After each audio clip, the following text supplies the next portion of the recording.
Innal hamdalillah nahmaduhu wa nasta'inuhu wa nastaghfiruh wa na'udzu billahi min shururi anfusina min sayyiati a'malina man yahdihillahu fala mudilla lahu wa man yudlil fala hadiyalah. Asyhadu an la ilaha illallah wahdahu la syarikalah wa asyhadu anna Muhammadan abduhu wa rasuluhu alladzi la nabiyya wa la rasula ba'dah. Sallallahu wasallam alaihi wa ala alihi wa sahbihi wa man tabi'ahum bi ihsan, amma ba'd. Kajian kita saat ini masuk pada babul hathi alal khusyu'i fi shalah, anjuran untuk khusyuk di dalam salat. Ini biasanya masuk wilayah akhlak ya, tidak wilayah fikih. Tapi memang dimasukkan dalam Bulughul Maram yang kaitannya dengan fikih. Jadi kalau mau kaitannya dengan akhlaknya itu ada banyak di kitab-kitab lain, di Riyadhus Shalihin dan semacamnya ya. Madarijus Salikin banyak dibahas bagaimana mencapai khusyuk. Khusyuk itu arti asalnya tunduk, takut, baik secara batin ataupun lahir. Tunduk secara batin, saya dulu di satu majelis pernah membahas sampai 6 pertemuan ya, ikhtiar kita untuk khusyuk di dalam sholat, dan itu sebagai penjabaran apa yang saya tulis dalam buku saya yang Ar-Risalah jilid 1 ya, tentang khusyuk di dalam sholat.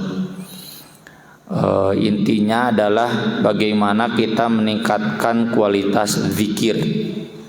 Kualitas zikir di dalam sholat erat kaitannya juga dengan kualitas Quran kita, karena di dalam Al-Quran kan ayat terakhir juz 20, watlu ma uhiya ilaika minal kitab wa aqimis shalah innas sholata tanha 'anil fahsya'i wal munkar wa la dzikrullahi akbar.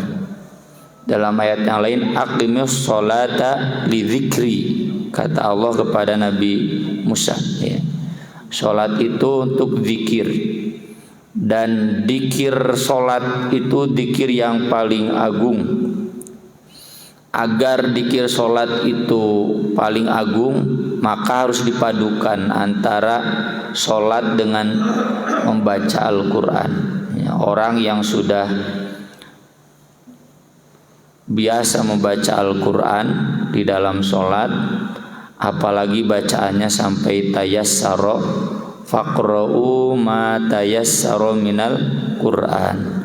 Faqra'u ma tayassara min. Tayassaru itu menjadi mudah. Kata santri itu mutawwi'.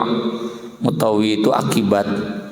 Jadi bukan dimudahkan bacaannya, tapi bagaimana agar Al-Quran itu mudah dibaca. Dan konteks membaca Al-Quran itu adalah membaca lewat hafalan, bukan lewat teks, meskipun boleh membaca lewat teks ya, khususnya di sholat-sholat yang memang disunahkan panjang, yaitu sholat tahajud ya. Saya kalau tanya bapak-bapak kan, Pak, Nabi SAW bisa baca atau enggak? Bisa baca enggak? Enggak. Berarti Nabi tara maca Quran. Itu karena beda makna ya.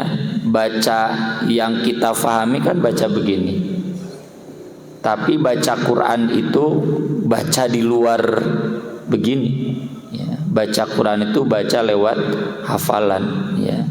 Jadi kalau ada Iqra 1 sampai Iqra 6, harusnya ada Iqra 7. Iqra 7 itu setoran hafalan ya.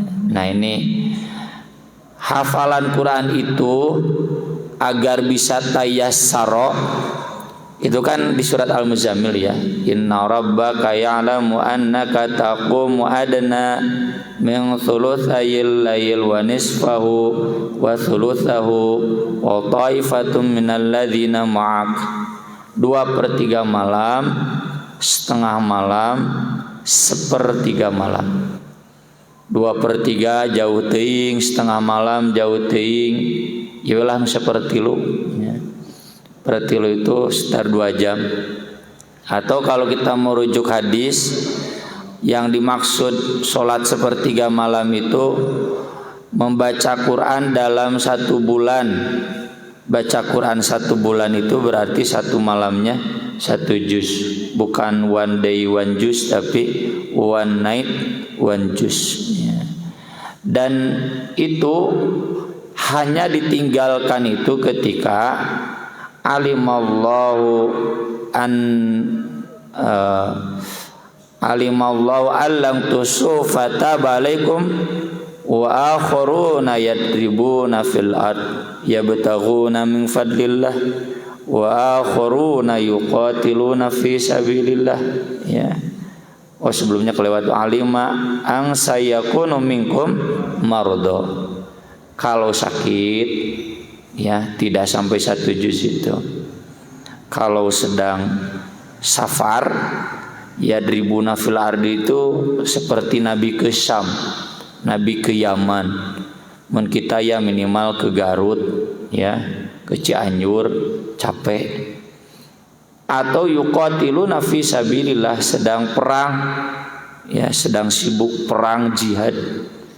Nah, ini diampuni ya, diampuni, ditoleransi tidak sholat sampai 1/3 malam. Kalau kita kan sapar teu saparnya, sakit atau sehat ya, sholat tahajud roream. Nah, itu berarti menunjukkan hati kita belum siap khusyuk ya. Hati yang siap khusyuk itu merutinkannya di sana. Saya pribadi, kami ya para asatidzah di pesantren sering cerewet. Sekarang 1 bulan menjelang bagi rapot itu kan ujian tahfidz Quran dan hadis. Semalam juga rapat. Kamu kenapa kemarin kan udah tasmi 5 juz, sekarang kok baru 3 juz? Stres Ustaz. Masa-masanya stres. Itu stres karena mereka belum terbiasa sholat malamnya. Al-Quran itu bukan di sini kan, ya, di hadis-hadis itu di sini. Jadi kaitannya dengan pendidikan hati. Ya. Kalau kita menekankan ke anak tahfidz Quran ngarah pinter lebar, ya, di TBG palalinter terapal Quran. Menteri Pendidikan jeung Menteri Agama pinter, mentak jadi menteri oke. Ya. Cara rapal Quran, dalam menapal Quran moal gitu. Nah itu jadi kita mendidikkan ya, menghafal Quran itu bagian dari zikir, dan ini untuk mengkondisikan hati kita senantiasa zikir kepada Allah. Selain tentu zikir-zikir lainnya ya, sebagaimana banyak dibahas dalam bab zikir, itulah kurang lebih khusyuk dalam masalah hati, dan ini wilayah akhlak. Lalu ada khusyuk lahir ya, fisik. Nah, ini wilayah fikih ya.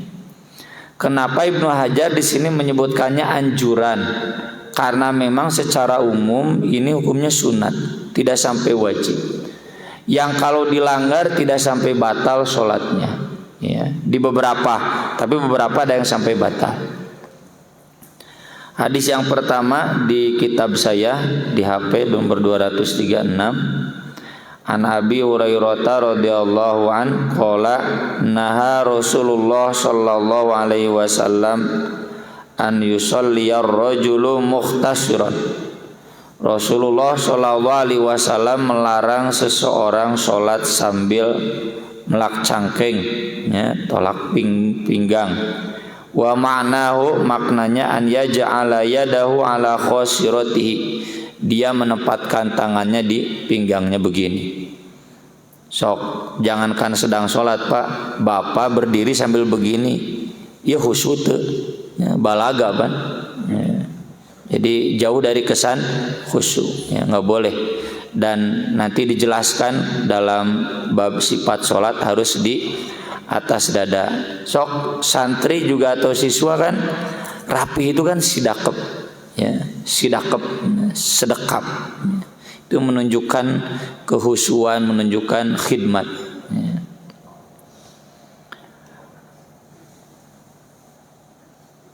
Kemudian dalam riwayat Bukhari dari Aisyah radhiyallahu anha, anna dzalika fi'lul yahud, bahwasanya itu adalah perbuatan orang Yahudi. Ya. Dalam hal ini sepengetahuan saya kalau ada seseorang sholat seperti ini, sholatnya tidak sah. Ya. Batal, harus diulangi. Jadi harus di sini itu mah rukun yang qot'i, ya, di dalam sholat.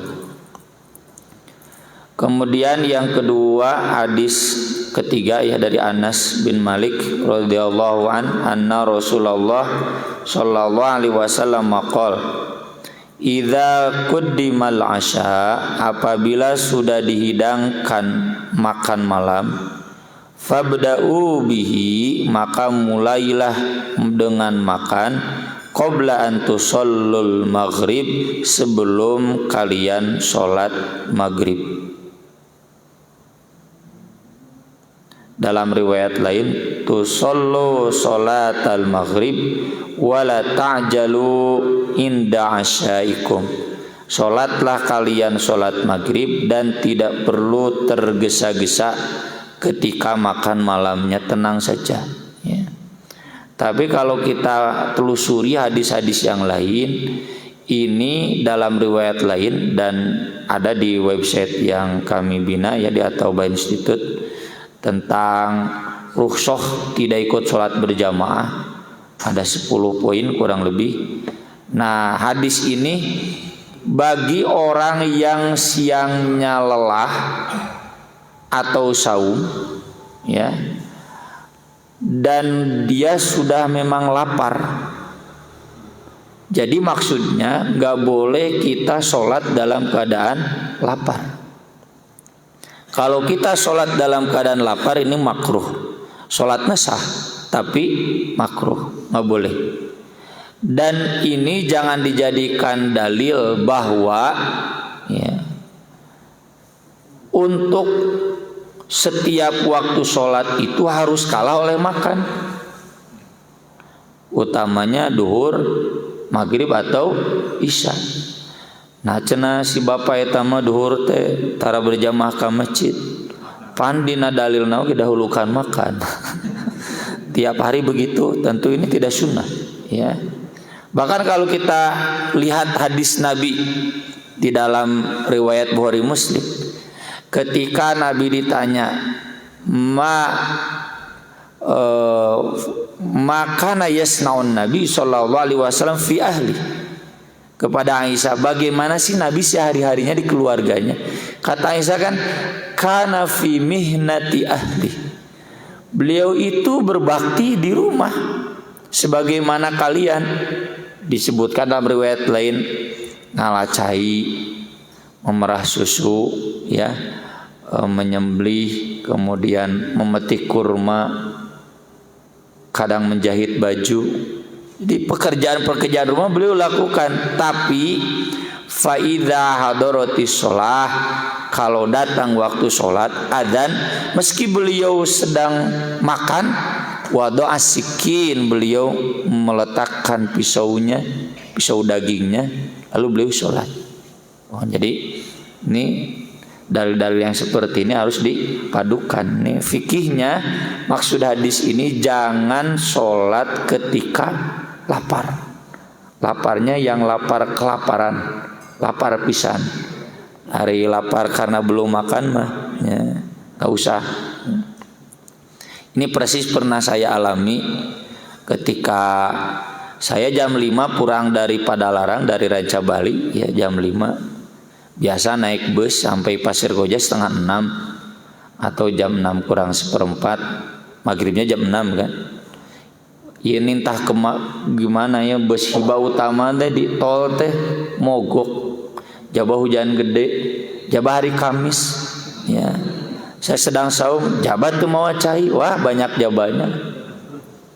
Turun-turun di Pasir Koja itu 15 menit menjelang adzan Isya. Ya. Saya kalau sholat maghrib dulu ini udah nggak kuat, ya, langsung mampir ke warteg. Ya. Udah makan, kemudian masuk ke masjid yang saya biasa ngisi Jumat malam seperti tadi, Pasir Koja. Sholat. Nah, sedang sholat maghrib itu adzan Isya. Ya. Lalu beres adzan Isya, saya ikut gabung sholat Isya. Ya. Ditanya oleh jamu, saya ceneta tadi sholat naon? Sholat maghrib. Nah, cenah menikah waktu adzan Isya. Tong sok suudon. Ini mengamalkan hadis ini. Ya, jadi kalau memang darurat, dahulukan dulu makan. Tapi tidak berarti bahwa kalau mendahulukan sholat itu makruh, tergantung konteksnya. Kalau sedang lapar makruh karena nggak mungkin konsentrasi. Ya kan, khusyuk itu harus tunduk, takut. Sholatnya dalam keadaan takut berarti konsentrasi. Kan orang yang takut dia fokus. Ya takutnya takut. Ya takutlah, takut kepada Allah bedakan dengan takut ular. Tapi kan yang takut ular juga khusyuk. Bagaimana agar dia selamat kan? Nggak mungkin mikiran Persib, moal. Ya. Kalau laju Persib ya orang yang mana? Pohon Persib teh. Ya. Begitu juga ya orang yang takut ketika sholat. Jadi dia fokus. Kemudian hadis berikutnya, wa Nabi Dzarrin radhiyallahu anhu qala Rasulullah sallallahu alaihi wasallam, idza qama ahadukum fis shalah, apabila salah seorang di antara kamu berdiri ketika salat, fala yamsahil hasa, jangan mengusap pasir yang ada di wajahnya. Kan zaman Nabi lantainya lantai pasir. Ya, tidak kayak marmer begini. Tidak ada tikar, tidak ada karpet. Lantainya lantai tanah. Makanya hadisnya sudah kita bahas kemarin. Siapa yang mau masuk masjid lalu alas kakinya menginjak tahi, ya, kotoran hewan, maka gosokkan saja dan silakan sholat pakai sepatu itu. Atau di hadis tentang mengusap sepatu wudu, boleh kan wudu mengusap sepatu bagian atas? Kata Nabi nggak usah dilepas, cukup diusap bagian atasnya dan sholatlah pakai sepatu itu. Kenapa? Karena memang masjidnya lantainya masih lantai tanah. Dan hadis itu tentu nggak bisa dipakai di Al-Ikhlas di sini. Pakai sepatu kadia pasti dikausir. Ya. Jadi nggak bisa dipakai fikih hadis itu untuk konteks hari ini. Nah ini konteksnya pada zaman itu. Jadi ketika sujud ini ada debu-debu pasir. Kata Nabi ketika sholat itu nggak boleh diusap. Kenapa? Fa innar rahmata tuwajihu, karena rahmat sedang menghadapinya atau sedang dihadapinya. Ketika seseorang begini, itu dia menghilangkan rahmat Allah ketika sholat. Tapi dalam riwayat Ahmad ada tambahan wahidatan auda, boleh satu kali atau jangan sama sekali. Apa kaitannya ini dengan fikih khusyuk? Tidak boleh banyak bergerak di dalam sholat. Kalaupun terpaksa cukup satu kali. Ya. Jadi nggak boleh. Biasakannya mun ateul hiji garo sok aya dia ateul deh. Pinter dah setan. Jadi udah abaikan saja, ya. Abaikan saja kecuali memang gatalna parah pisan, ya. Kalau dalam kitab fikih Safinatun Najah kan boleh 3 kali. Ya, jadi menggagaro cenah ateul cek kiai 3 kali. 4 kali batal. Jadi harus dihitung. Ya. Kata guru saya Ustaz Aceh, nya cenah teh geus 3 kali. 1, 2, 3. Tah cenah teh geus 3 kali. Jadi lamun 3 kali 5 kali batal cenah. Maka Ini fikihnya sekali lagi jangan banyak bergerak di dalam sholat. Terlebih ini konteksnya lantai masjid pada zaman ini memang begitu, pasti berdebu. Ya, maka dia udah aja. Nah, diusapnya itu nanti beres sholat. Makanya beres sholatnya para sahabat begini kulantaran kotor. Kalau di Al-Ikhlas begini perlu nggak? Ya, nggak usah. Ya. Jadi itu tidak ada tuntunannya sepanjang pengetahuan saya di dalam sunnah. Kemudian dari Aisyah radhiyallahu anha qalat sa'altu Rasulullah sallallahu alaihi wasallam anil iltifat fis shalah. Aku bertanya kepada Rasulullah sallallahu alaihi wasallam tentang melirik atau menoleh ketika sholat. Ai melirik mah soca banyak. Mun aya batur nyampeurkeun kan sok aya ngareret ya soca teh. Mata itu ingin melirik. Maka kata Nabi SAW, wahtilasun itu adalah copetan.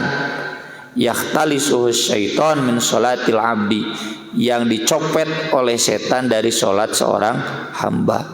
Jadi artinya pahalanya berkurang karena dicopet oleh setan. Apakah ini membatalkan sholat? Tidak. Nanti dijelaskan di hadis berikutnya. Ya.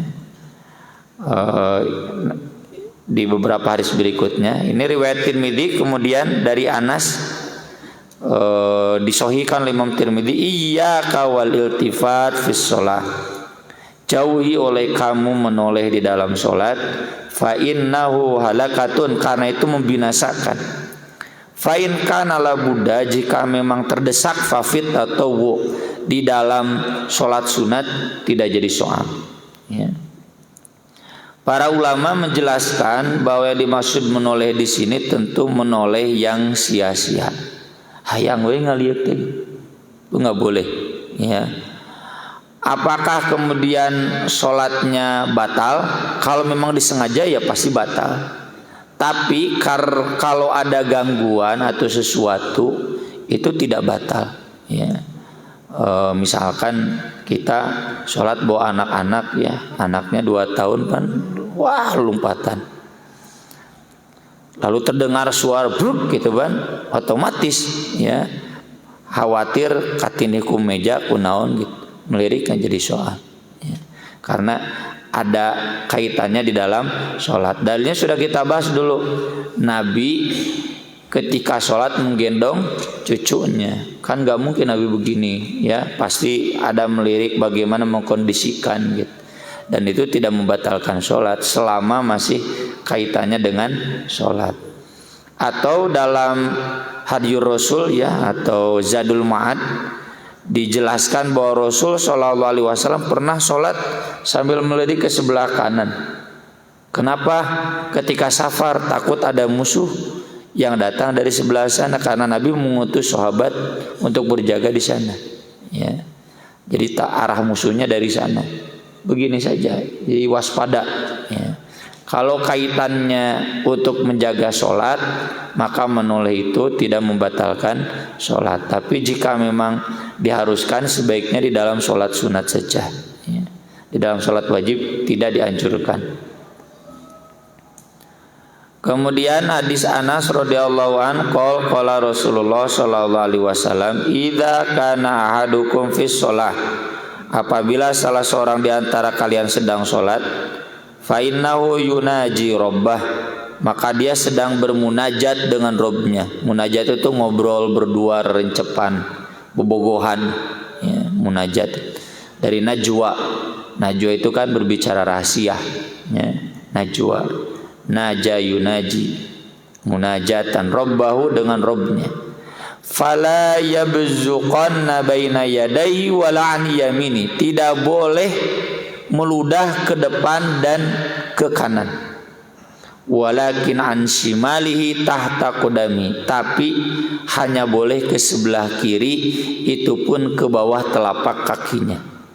Wa fi riwayatin, dalam riwayat lain, au tahta qadami, ke sebelah kiri atau ke bawah kakinya. Ya kalau sebelah kirinya nggak ada siapa-siapa boleh meludah. Ya misalkan sedang musim dingin kan, pileknya banyak dahak. Ini yabzukona itu bisa ludah, bisa dahak, bisa nyingsring. Ya, bisa ingus. Ya, itu yabzukona. Ini lagi-lagi sama dengan yang tadi kita singgung, nggak mungkin dipraktikkan untuk konteks hari ini. Terhalang oleh dalil bahwa Nabi kan pernah melihat di dinding masjid ada nukhomah. Nukhomah itu dahak. Lalu Nabi membersihkannya sambil marah. Ya, nanti di dalam bab masjid ada. Ini mengundang laknat. Jadi satu sisi kok di sini Nabi menyuruh meludah ketika sholat di masjid. Di sisi lain Nabi melihat dahak, Nabi marah.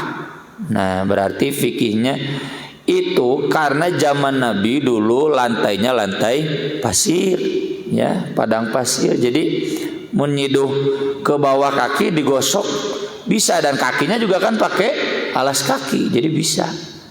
Nah yang Nabi melihat dahak itu di dinding masjid, ya kotor kan jijik, ya terbayanglah orang Arab itu kan kata Allah dalam al-a'rabu asyaddu kufra wa nifaqo, paling keras kufurnya, paling keras munafiknya.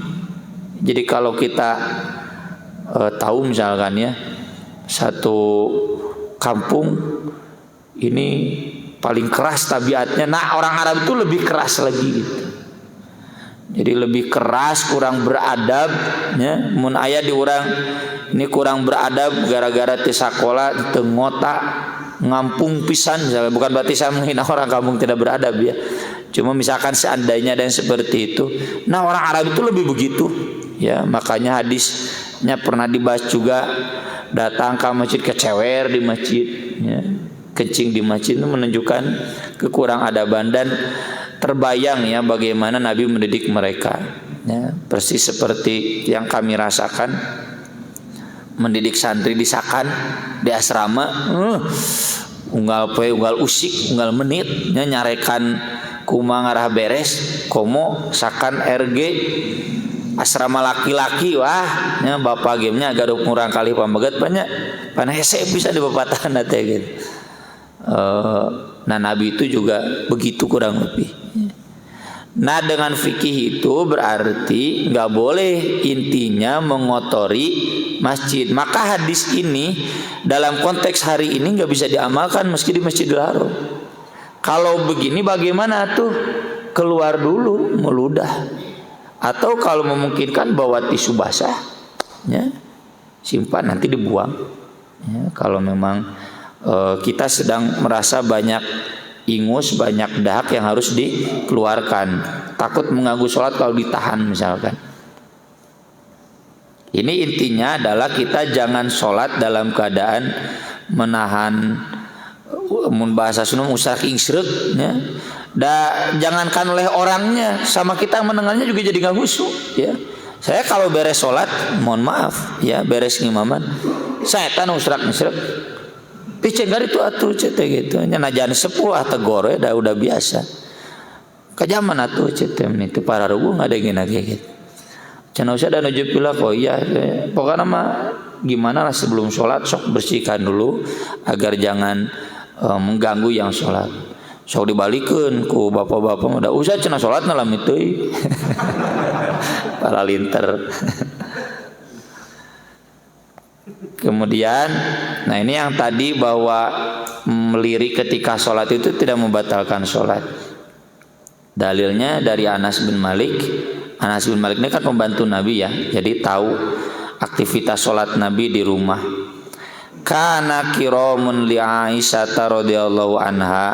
Aisyah punya hordengnya, gorden, tirai, ya pemberian. Nanti dijelaskan di hadis berikutnya pemberian dari Abu Jaham. Ini tirai bagus dari Anbijaniyah. Munaina memberikan kain ti mana ti juga newah. Pokoknya tirai bagus. Radhiyallahu anha satarot bihi janiba baitiha, yang menutupi lawang pintu rumahnya, bukan dinding. Kalau menutupi dinding kan makruh, ya. Kayak wallpaper gitu itu makruh, ya. Saya juga pernah ditegur, ini channel rumah Ustadz ada wallpapernya, bukan saya, itu istri saya. Kan di hadisnya begitu ya, Ibnu Umar itu ditegur oleh sahabat Abu Sa'id. Dia datang ke hajatan Ibnu Umar putranya, lalu pulang lagi sambil marah, kenapa kamu memakaikan pakaian ke dinding rumah kamu? Kan Nabi melarang. Jawaban Ibnu Umar kan, saya kalah oleh istri saya, begitu. Dan itu menunjukkan nggak sampai haram, makruh. Kalau haram kan Ibnu Umar itu sangat setia dengan sunnah Nabi, nggak mungkin diamalkan sahabat lagi. Dan sahabat banyak kan yang masih hidup saat itu, ya. Tapi memang ada anjuran tidak, ya. Jadi ini pastinya tirai bukan untuk dinding, tapi untuk lawang pintu, ya. Kalau untuk dinding kayak wallpaper makruh. Dan yang tahu rumah saya pakai wallpaper, saya jawabnya seperti tadi Ibnu Umar. Saya kalah sama istri saya. Karena ketika saya pulang dari Garut, naik saya napa tinggal setengah nade. Teh beja-beja langsung nyalah balah ngelehan. Tidak udah dicabutan deui nya. Mahal makaning cenah. Lalu kata Nabi SAW, amiti anna kiramaki hadza, lepaskan dari kita hordeng ini, tirai ini. Fa innahu la tazalu tasawiru, karena tidak henti-hentinya motifnya, coraknya, gambarnya, ta'riduli, menggangguku, fi sholati, dalam sholatku.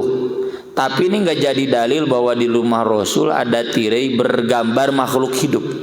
Enggak, haram, ya. Nabi melarang, haram jelas. Itu para ulama sepakat semua mazhab haram gambar makhluk hidup dipajang, ya. Kuda, ikan, koinya hiasan, haram, ya. Jadikan amparan. Kalau jadikan alas tikar tuh nggak apa-apa, ya. Anak saya ketika datang ke rumah kakeknya lihat tikar ada gambar-gambar binatang, ya, termasuk ada gambar sesuatu.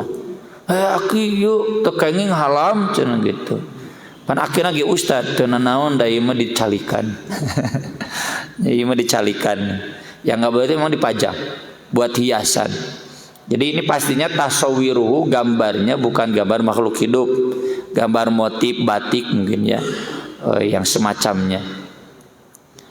Nah, ini jadi dalil berarti ketika sholat jangan ada motif-motif yang mengganggu sholat, ya. Termasuk, mohon maaf, ya, saya kalau ditanya sajadah bagaimana, masuk ke sini makruh. Da cenah abdi mah teu kaganggu ku salatna, ku sajadah ketika salat, nya berarti salatna malaweung.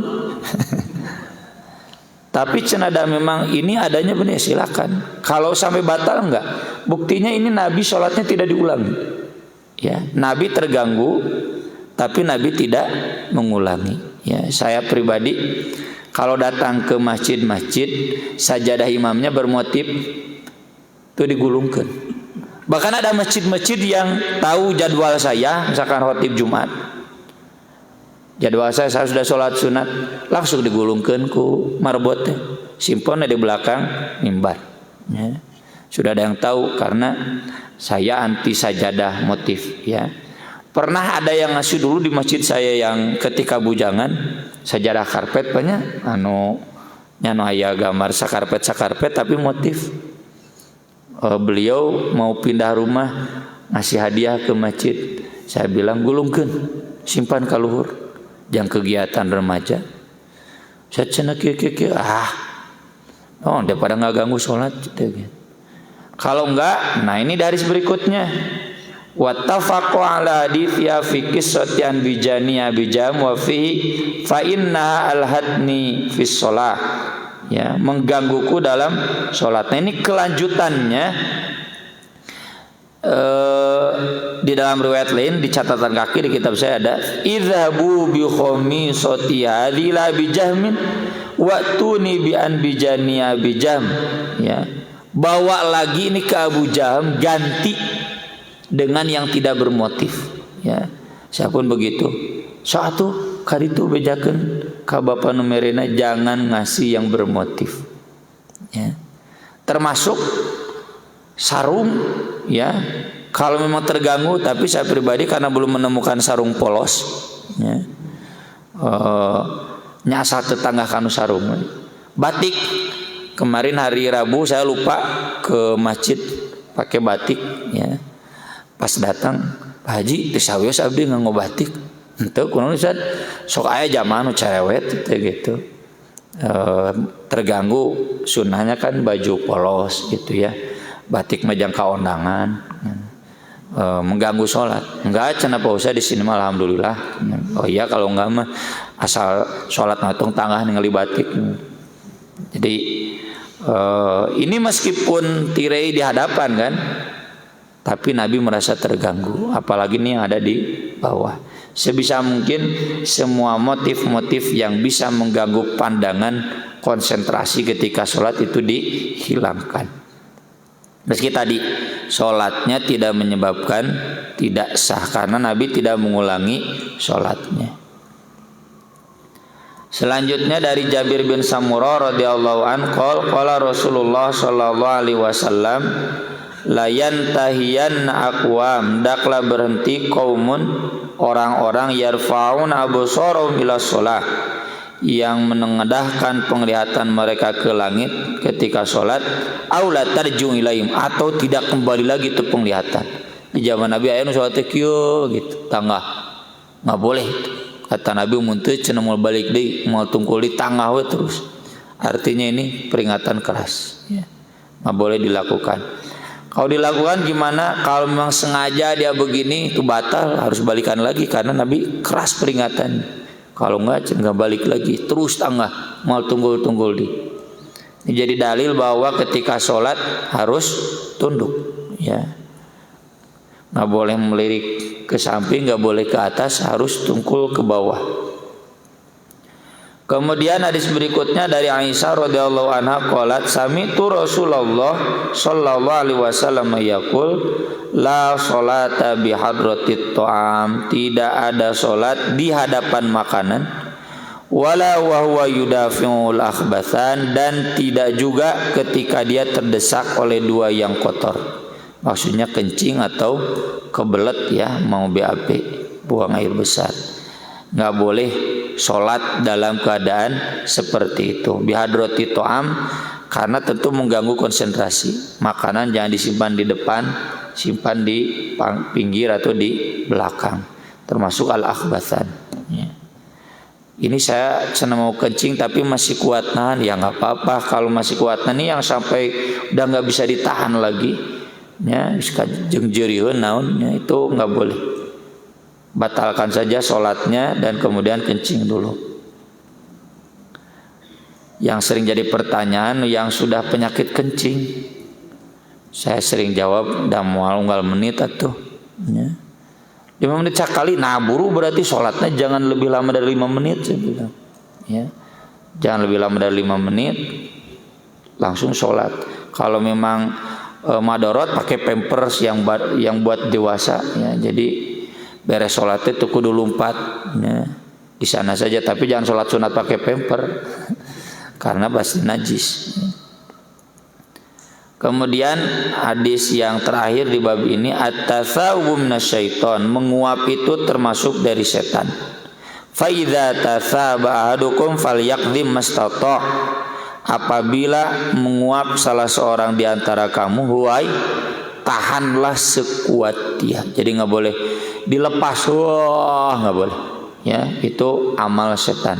Dalam riwayat lain, kalau seseorang sedang menguap itu setan masuk, ya. Maka dari itu setan menggoda manusia bagaimana agar menguap, agar dia bisa masuk, ya. Maka dari itu ketika menguap tahan, ya, baik dengan tangan atau tidak dengan tangan, pokoknya ditahan agar menguapnya tidak maksimal, sangat minimal, ya. Sekian yang bisa kita bahas pada kesempatan kali ini di seputar anjuran khusus untuk sholat. tentunya terkait dengan fikihnya. Barangkali ada yang mau ditanyakan atau dikonfirmasikan, mangga saya persilahkan. Mangga Bu Haji, ada mic-nya?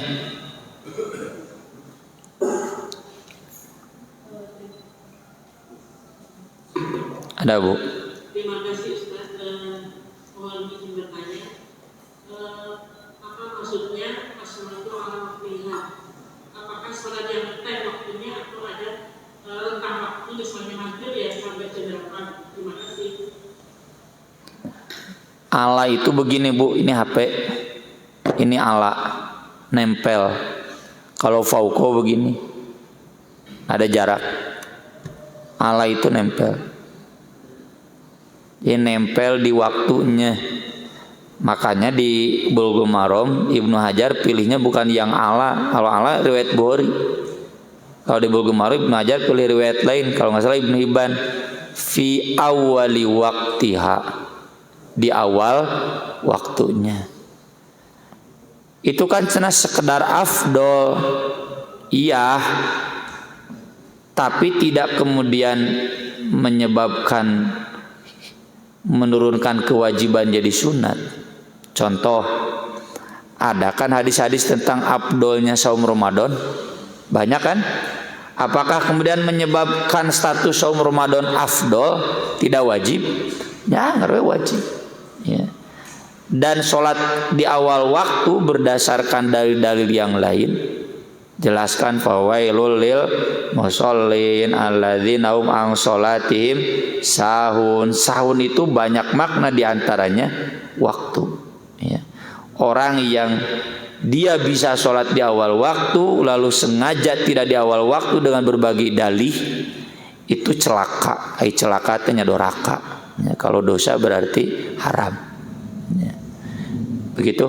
Ini kan di hadis-hadis ini Nabi menganjurkan ya bagaimana agar sholat betul-betul khusyuk di awal waktu. Tadi Nabi sedang makan pun simpan dulu pisaunya, Nabi sholat dulu. Begitu Bu Haji. Yang lain enggak?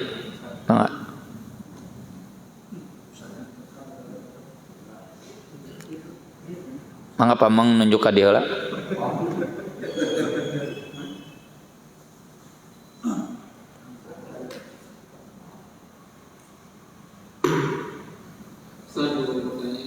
Bagaimana hukum memejamkan mata ketika sholat dengan asar itu khusus minimal ketika membaca surat ayat. Tidak ada dalil yang melarang memejamkan mata, tidak ada dalil yang memerintah harus membuka mata. Maka dikembalikan kembali dalilnya. Kalau nggak ada dalil, al aslu bara'atul dzimma, al aslul adamu. Kalau al aslul adamu berarti nggak ada tuntutan. Mau pejamkan mata, mau terbuka mata, silakan. Yang penting khusyuk. Dan masalah memejamkan mata lebih khusyuk tergantung. Seperti saya perhatikan santrinya, anu ngapalkeun Quran ku gorowokan. Ya pagi-pagi we kitu geus rame. Oh ceto juga kebakaran wae. Ya cenah kamu teu kieu siapa? Aya nu cicing bari ngalamun gitu. Keur naon ngalamun ngapalkeun Ustaz. Itu tergantung gaya ya. Kalau saya pribadi tidak senang dengan berteriak ya menghafal itu. Senangnya diam saja lebih khusyuk. Nah, demikian juga sholat. Ada yang dengan memejamkan mata lebih khusyuk, ada juga yang tidak. Kalau saya pribadi enggak, justru konsentrasi itu ketika mata kita terbuka. Ya. Mata terbuka itu sambil berpikir bacaan sholat, hafalan sholat. Jadi tergantung. Ya. Tidak bisa dipastikan juga bahwa memejamkan mata lebih khusyuk, tergantung style orang masing-masing. Enggak. Tadi kan diceritakan mengenai gambar yang ada di dinding itu. Bagaimana dengan foto yang banyak? Foto itu bukan gambar, itu rekaman. Yang haram itu menciptakan karya gambar. Ya, lukis. Nah, bagaimana kalau ini mah foto cuma foto hewan, foto burung, apa manfaatnya? Kalau memang hanya sekedar memperlihatkan ciptaan Allah satu karya, ya kan fotografer juga berkarya. Puas dengan karya sendiri sama itu berarti. Kan yang diharamkan itu karena perupa atau pemahat itu merasa sudah bisa mendandingi ciptaan Allah, sudah bisa berkarya mewujudkan sesuatu yang itu wilayah Allah. Ilatnya, salah satu ilatnya. Kalau foto kita, foto keluarga itu rekaman, ya. Kalau foto haram berarti video juga haram. YouTube berarti haram. Dan saya nggak menemukan ya ada ustadz punten salafi oge mau ngaharamkan YouTube. Ya. So kalau kita buka YouTube di WhatsApp, gambar berputarnya gambar-gambar, jadi kan video itu gambar-gambar. Ya, itu merekam itu gak ada unsur menciptakan, hanya ya merekam. Ya. Tapi kalau memang itu merekamnya makhluk hidup selain foto kita, selain manusia, ini apa tujuannya? Kalau tujuannya hanya untuk pendidikan, ya, untuk memberitahu, nah ini misalkan harimau begini struktur tubuhnya, ini ayam begini struktur, nggak apa-apa hemat saya. Ya. Terlebih dalam konteks pendidikan itu dibolehkan, ya. Kan Nabi pulang, Aisyah sedang ngasuh anak-anak, pakai boneka kuda terbang, ada sayapnya, ya. Lalu disimpan, kata Nabi, ini kenapa? Ada boneka-bonekaan di sini. Oh, itu cenah buat ngasuh anak-anak. Mun aya nama meureun Aisyah teh guru playgroup, ya. Guru TK, ya. Ini apa? Buat ngasuh anak-anak, kuda. Lalu Nabi tanya kan, kenapa cenah kuda ada sayapnya? Kan kata Nabi juga kuda Nabi Sulaiman ada sayapnya. Nah, Pegasus itu kuda Nabi Sulaiman. Hadisnya ada kan? Ya, itu kalau dipakai buat pendidikan, buat anak kecil, buat sarana pengasuhan, nggak jadi soal. Maka kalau saya ditanya, ini gambar di buku ya atau karikatur ya, karikatur ya sebisa mungkin nggak ada yang makhluk hidup, tapi kalau memang terdesak harus nggak apa-apa sebagai bagian dari pesan ya, bukan untuk gaya-gayaan, bukan karya seni kan, bukan untuk dipajang, bukan. Ini memang untuk pesan pendidikan, nggak jadi soal. Begitu mungkin Pak Haji.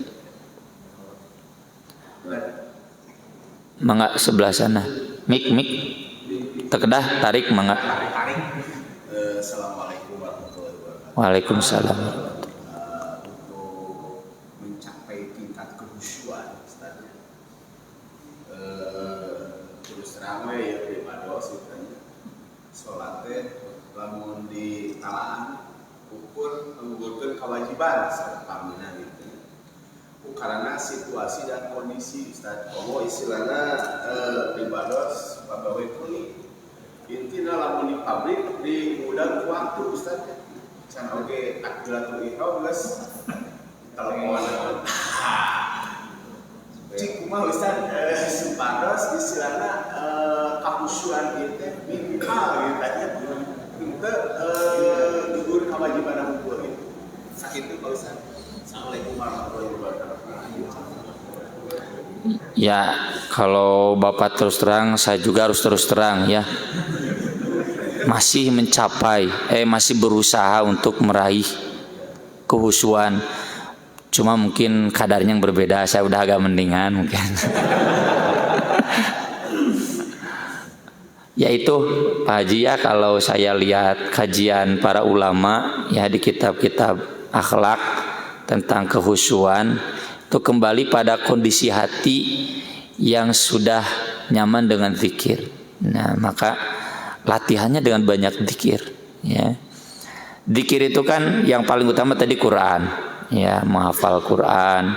Orang kalau sudah menghafal Quran pasti banyak membaca Quran ya. Sok anak-anak yang mau hafal Quran hampir setiap harinya mereka dipaksa untuk membaca Quran, dan itu nggak jadi soal karena kita juga dulu sholat dipaksakan ya, nggak mungkin tadi dipaksakan nggak bisa sholat ya. Mereka juga menghafalkan dipaksakan nggak apa-apa biar terbiasa.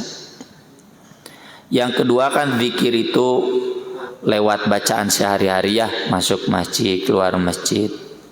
Ini pakai pakaian, melepas pakaian, bercermin, ada kan naik kendaraan. Nah itu diingat-ingat ya, jangan kalah sama cucu. Hari incu unggalan naon babacaan heula, hari urang tara. Bapak sebelum merokok kade bismillah heula. Beres ngalungkeun putung alhamdulillah. Jadi ada zikirnya. Kemudian zikir yang berikutnya zikir wirid. Kayak wirid pada sholat, wirid pagi, wirid petang, ya. Yang al-ma'thurat kalau di Jamaah Hasan Al-Banna, ya. Kalau di Nahdiyin kayak Rotib Al-Haddad, yang begitu-begitulah. Atau yang tadi saya dengar nadom sebelum subuh. Cuma punten ini pikir saya tarik teuing. Andai kan jangan terlalu keras, enak. Tarik teuing. Kalau terlalu keras kan apalagi sampai mengganggu yang sholat nggak boleh. Ya. Nah itu jadi itu yang harus kita usahakan. Otomatis nanti hati semakin lembut, semakin mudah connect gitu. Ya dengan ketika sholat. Refleks kita fokus khusyuk hati, karena yang jadi masalah kita nggak bisa khusyuk itu hatinya belum menjadi ahli zikir. Jadi ketika di bawah sholat malaung Allahu Akbar itu ya. Tapi meski demikian kata Ibnu Qayyim Al-Jauziyah, minimal kita sholat menggugurkan kewajiban itu sudah bagus ya. Atau minimal kata Ibnu Qayyim sholatul mujahidin, Mbak. Apa sholatul mujahidin itu? Sholat yang dia sambil jihad melawan konsentrasi malaweng deui, lawan deui konsentrasi lagi malaweng deui gitu. Nah itu sholat sambil jihad. Ya kata Imam Ibnu Qayyim, ini usaha untuk menuju sholat khusyuk begitu mungkin. Selamat mencobalah kita semua. Mangga. Oh sami. Mangga Pak Haji.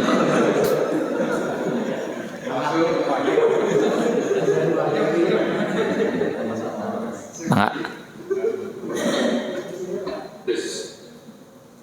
Upami ciri-ciri khusus secara jahil atau merasakan apa atau seperti apa, apakah tidak mendengar sesuatu? Oh enggak ya, kalau sampai tidak mendengar sesuatu, ada ular di patuk dia masih tetap sholat, enggak. Hadisnya kan kemarin bunuhlah dua yang hitam, tikus dan ular. Jadi ketika sholat Nabi sholat sambil menggendong cucunya, disimpan biasa. Jadi saya memang pernah menerjemahkan ya kitab sholat khusyuk para ulama salaf. Tapi ada beberapa riwayat yang hemat saya kurang bisa dipertanggungjawabkan. Di antaranya tadi sampai ketika dipatuk ular pun tidak terasa.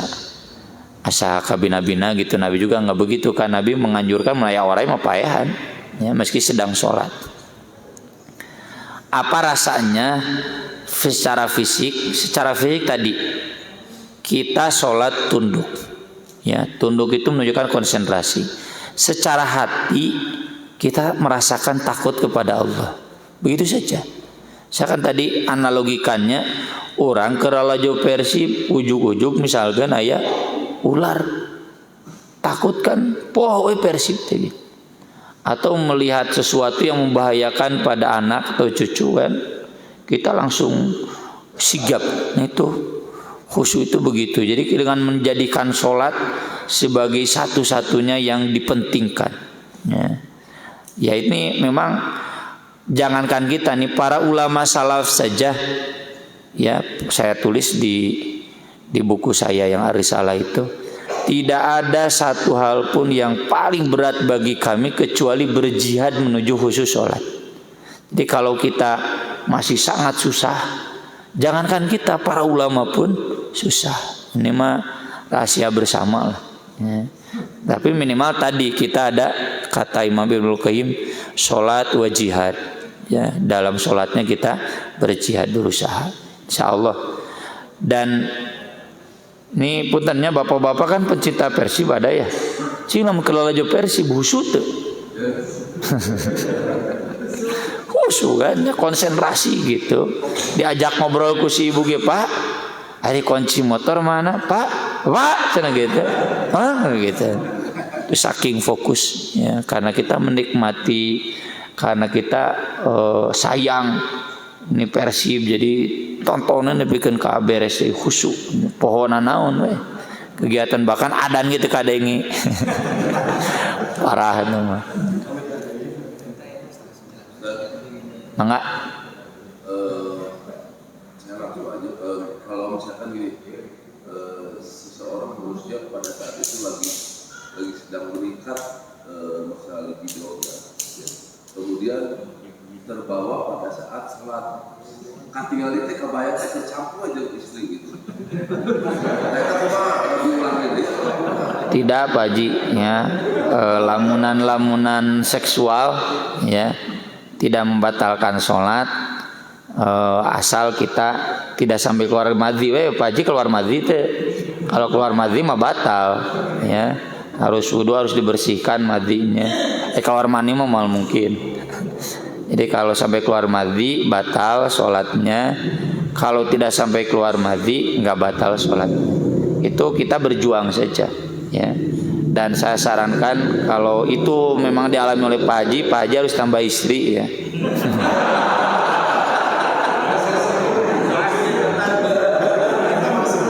Karena itu maksud pertanyaan Pak Haji ya.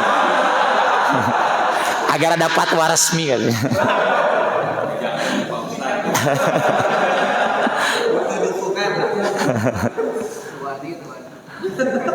Ada lagi? Cukup? Ya cukuplah. Terima kasih atas perhatiannya, mudah-mudahan bermanfaat. Aku qouli hadza wa astaghfirullah li wa lakum. Subhanallah wa bihamdi, subhanallahil azim, wa sholatu wassalamu ala rasulina karim. Wassalamualaikum warahmatullahi wabarakatuh.